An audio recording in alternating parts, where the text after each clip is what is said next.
Bom dia, irmãos. Paz seja convosco. Continuando nosso estudo aqui em Apocalipse, ainda no capítulo 2, até esqueci de mencionar o capítulo. Falei versículo, mas não falei o capítulo no estudo anterior. Mas ainda estamos no capítulo 2. E agora nós vamos falar sobre a carta à igreja de Tiatira. Carta à igreja de Tiatira. Esse lugar, Tiatira, era um lugar pequeno, não era um lugar assim grande, uma grande metrópole. Mas tinha ali um comércio bem ativo, tinha artesãos, tinha uma indústria de cerâmica e se fazia muito tecido, muitos trabalhos em tecido, tinturaria, essas coisas. E havia também assim um tipo de confraria de artesãos, tipo uma proto-maçonaria naquele tempo. E de certa forma isso entre outras coisas, pedia dos cristãos um posicionamento, porque naquele tempo tudo era entremeado com adoração pagã. Então, todas essas coisas eram misturadas ali. Essa confraria provavelmente tinha elementos do tipo da maçonaria hoje em dia, uma confraria de artesãos, como lá os arquitetos que viraram a sociedade secreta lá na Idade Média, que virou a maçonaria depois. E ali também uma primeira pessoa convertida que é mencionada na palavra de Deus é Lídia. Lídia era vendedora de púrpura, foi a primeira pessoa convertida ali. Ela faleceu, foi resultado por Pedro e houve uma grande comoção ali. Então, o evangelho cresceu ali em Lídia. O nome atual desse lugar é Akhisar. É um nome turco lá, né? Turquia. Então tem um nome diferente. E naquele tempo, né, no primeiro século ainda, haviam templos de Apolo, de Ártemis, que no caso é a Diana, aquela mesma Diana lá de Éfeso, tinha um templo de Diana aqui também. Né? E tinha santuários e oráculos, porque no mundo grego haviam lugares, antros ou cavernas, onde havia tipo de oráculos. E aqui tinha a deusa Cibele e os oráculos sibelinos, assim como tinha lá em Delfos também um outro oráculo, onde uma moça, uma pitonisa, ficava ali profetizando ou falando as coisas que iam acontecer, tipo de uma adivinhação pagã lá naquele tempo. Então tinha lá os oráculos sibelinos, tinha nesse lugar também. E havia então assim, uma forte influência feminina, os deuses femininos, por assim dizer, né? Os oráculos sibelinos, a Diana ou a Ártemis. E aí nós vamos ver nessa igreja, justamente nessa igreja, a figura profética de Jezabel e como se tornou um problema. Então havia assim uma questão assim de contexto cultural que de alguma maneira se opôs à igreja, se levantou contra a igreja, como costuma acontecer, aliás, sempre. Versículo 18 a 19 desse capítulo 2, resumidamente, diz assim: Ao anjo da igreja de Tiatira escreve: Conheço as tuas obras, o teu labor, a tua fé, o teu serviço, a tua perseverança e as tuas últimas obras mais numerosas do que as primeiras. E sempre o Senhor assim ressalta as características boas da igreja. Sempre ressalta as características boas. Aqui no caso, o Senhor vai falar das características boas, mas ele sempre começa dizendo: Conheço as tuas obras. Conheço as tuas obras no sentido de que conhece a matriz mais profunda das nossas ações, com seus erros e suas possibilidades. É nesse sentido que o Senhor conhece as nossas obras. A sua raiz mais profunda. Não que elas são por fora, mas o que elas de fato significam por dentro. Com relação a essa igreja, o Senhor elogia o seu amor, a sua fé, as suas obras, a sua perseverança, porque eles tinham o amor que é a base de tudo, tinham a fé que é aquela confiança firme, tinham as obras que eram evidência dessa fé, eram abundantes na obra do Senhor, como Paulo exorta, e em tudo isso eram perseverantes. Então havia uma evidência e continuidade em tudo aquilo que, de certa forma, consubstancia o viver cristão e o que seria uma igreja sadia. Essa igreja é ativa, é firme, é perseverante. E tem obras tais que o Senhor fala que as obras são numerosas, mais numerosas do que as primeiras. Então havia não apenas a obra de Deus ali, mas o crescimento na obra de Deus. Porque uma coisa é fazer a vontade de Deus, outra coisa é crescer fazendo a vontade de Deus. Parece a mesma coisa, mas não é. Porque muitas pessoas na igreja que se envolvem com obras assistenciais e tudo mais, não desenvolvem uma espiritualidade verdadeira. Já mencionei aqui uma irmã que disse que Os crentes gostam de ajudar os pobres, mas não gostam de se envolver com os pobres. Essa irmã, sem querer, ela desnudou a verdadeira alma da assistência social da igreja, que acontece muitas vezes, em relação àquela igreja específica em que ela estava, e em relação àquilo que pode ser, muitas vezes, as obras assistenciais de pessoas da igreja de maneira geral, onde as obras não fazem um tecido só com a fé e com a perseverança na fé. São coisas, muitas vezes, descosidas. E quando o Senhor elogia essa igreja e diz que as suas últimas obras eram mais numerosas que as primeiras, ele vê um tecido só de fé, de obras e de amor aqui. Então, essas obras que essa igreja pratica são obras substantivas aos olhos do Senhor. Quando Jesus conta a parábola dos talentos lá nos evangelhos, está bem claro ali que quem recebe 2, multiplica outros 2. Quem recebe 3, multiplica outros 3. Quem recebe 5, multiplica outros 5. E é reprovado aquele que vem e devolve o que recebeu. Então, realmente, as obras do Senhor, nós devemos ser abundantes nela e crescer nelas.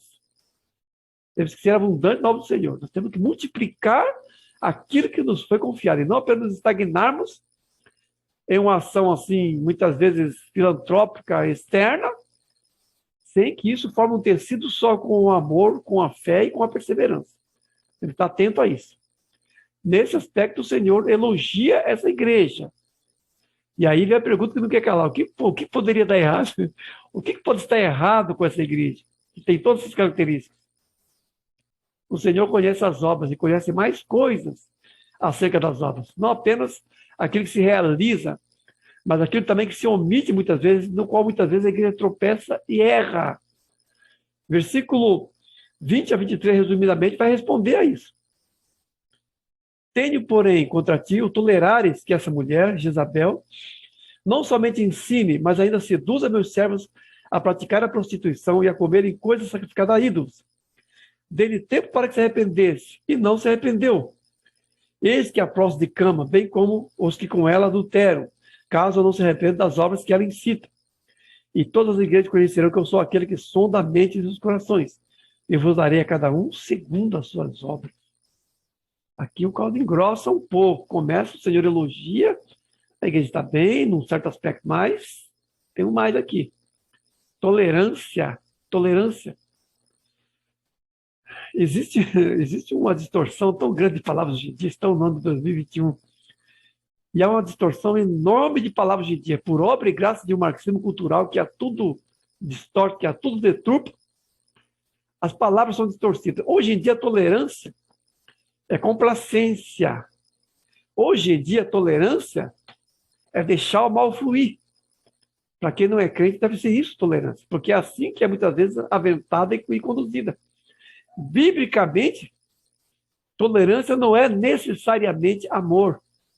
Não é necessariamente misericórdia e não é necessariamente equilíbrio, porque essas são as confusões que se fazem hoje em dia.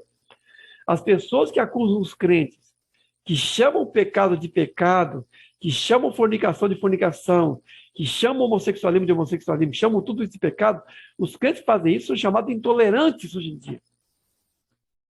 E, infelizmente, os crentes que vão atrás dos ensinos de Jezabel acabam compondo com o mundo, e aqui nós vamos falar por que Jezabel, compondo com o mundo nessa tolerância falsa. E nessa falsidade vão dizer que os crentes não amam, não são misericordiosos e não são equilibrados. Esses liberais, esses que são crentes, que se dizem crentes também, pastores ou não, eles chamam os outros crentes de intolerantes. Os crentes que chamam o pecado de pecado. Agora, o que para eles é tolerância, biblicamente, é apenas omissão e acomodação ao pecado. Esse é o espírito de Jezabel, que é um tipo profético como Balaão aqui. Não é que Jezabel, que é aquela mulher do Antigo Testamento, porque quem conhece a palavra de Deus sabe que Jezabel, ela aparece lá no primeiro livro de Reis, era mulher do rei Acabe, o rei de Israel, e Elias falou duras palavras contra essa mulher e contra o rei Acabe, por causa do modo como ele estava incitando o povo de Israel à idolatria, que é um dos episódios mais conhecidos na palavra de Deus, era o embate do profeta Elias contra essa mulher Jezabel. E aqui, obviamente, Jezabel é um tipo profético, assim como Balaão antes. Balaão, na palavra de Deus do Novo Testamento, é um tipo profético.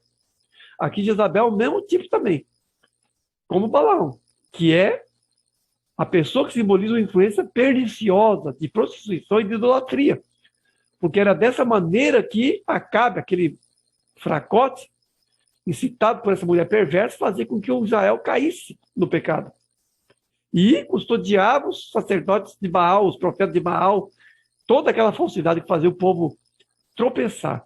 E aqui o Senhor Jesus chama essa influência de Jezabel, esse grupo que faz essas coisas, de influenciar o povo de Deus a cair no pecado, como acontecia lá no Antigo Testamento. É chamado de Jezabel por aquilo que é o parentesco profético desse tipo de influência maligna na igreja, que tende a acomodar as coisas. E essa igreja ela é repreendida por causa disso, por tolerar Jezabel, por tolerar a mistura, por tolerar a acomodação, por tolerar o pecado. O Senhor abomina essas coisas, tanto naquele tempo quanto agora. E o Senhor diz que deu tempo para que ela se arrependesse, mas ela não quer se arrepender. O problema é que a misericórdia de Deus muitas vezes é mal compreendida por aqueles a quem justamente ela é dirigida.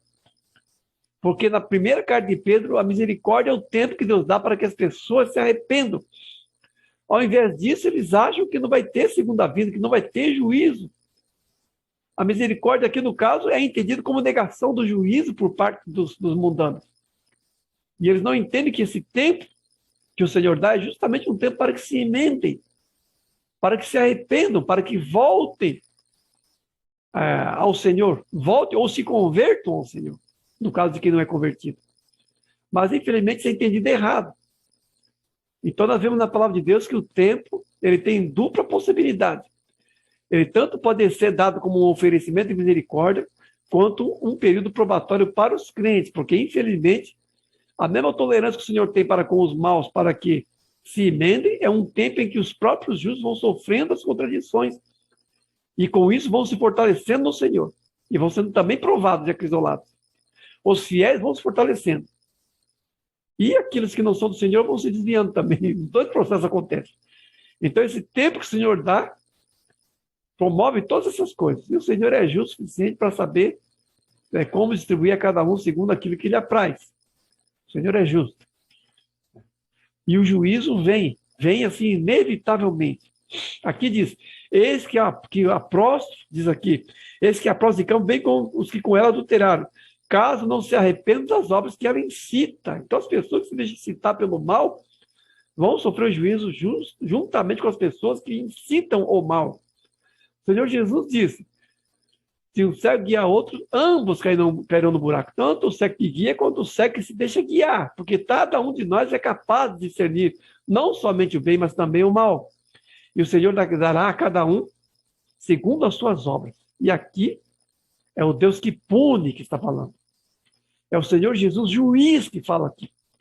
Não é o Deus bondoso, bonzinho, que passa a mão na cabeça, que ninguém vai ser condenado, que Deus não é capaz de fazer isso. Não é esse Deus molenga de pastores liberais que temos hoje em dia. Não é esse Deus vovozinho, gagá, que muitas vezes está na boca de pastores liberais, que desculpam o pecado exatamente como fazia essa igreja. Esse Deus severo, esse Deus que julgará seu povo, ele é praticamente inexistente nesse contexto suavizante, nessa malemolência toda que existe hoje em dia. Essa maresia moral que existe hoje em dia, infelizmente, junto com esses pastores, gurus, coach, tudo quanto é porcaria, que ficam deixando o povo seguir suas próprias ambições, pregando aquilo que as pessoas querem ouvir.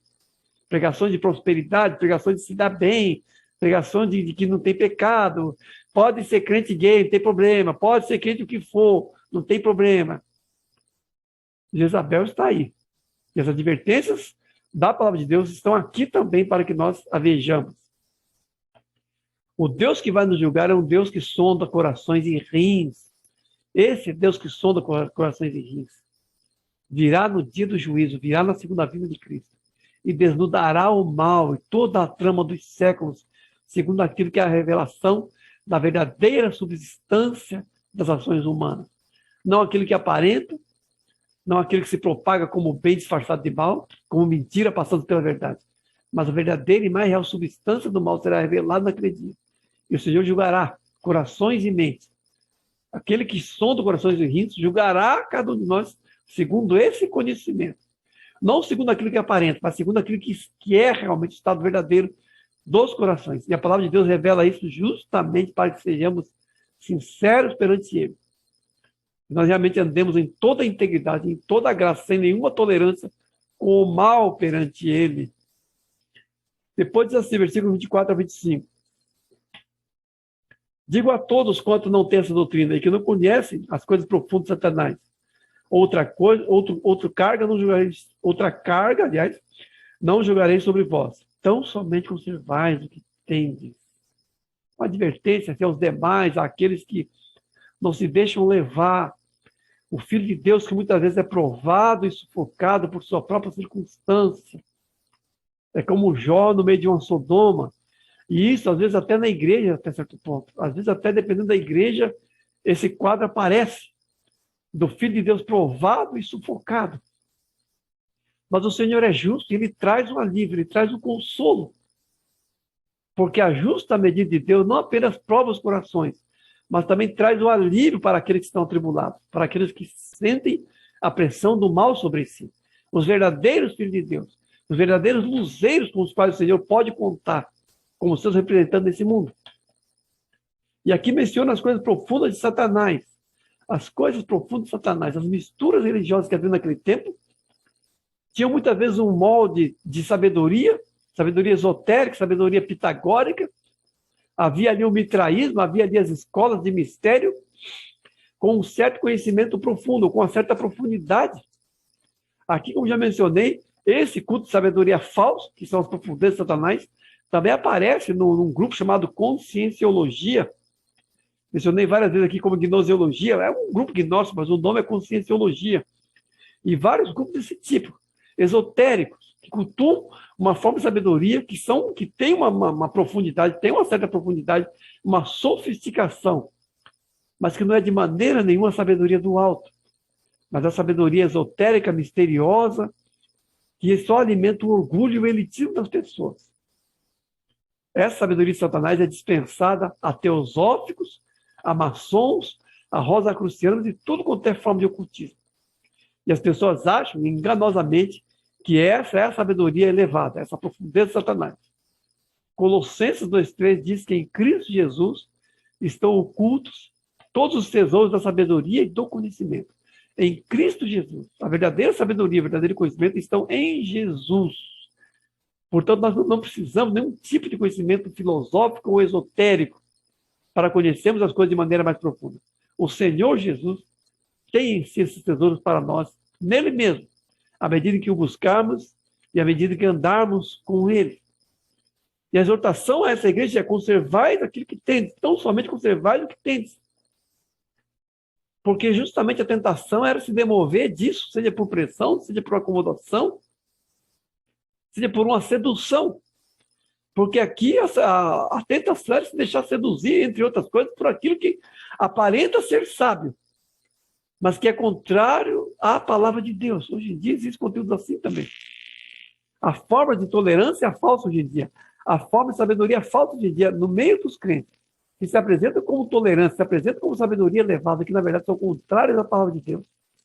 Justamente coisas que desprezam a palavra de Deus, se baseiam em fontes estranhas, fontes apócrifas, fábulas judaicas, conhecimento científico, conhecimento de física quântica, tudo quanto é coisa, tudo quanto é mistura.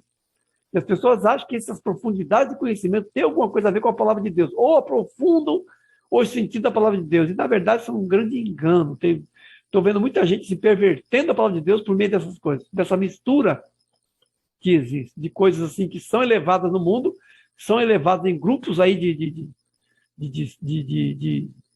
filosófico, muitas vezes, mas não tem nada a ver com a palavra de Deus. Muito, muito pelo contrário.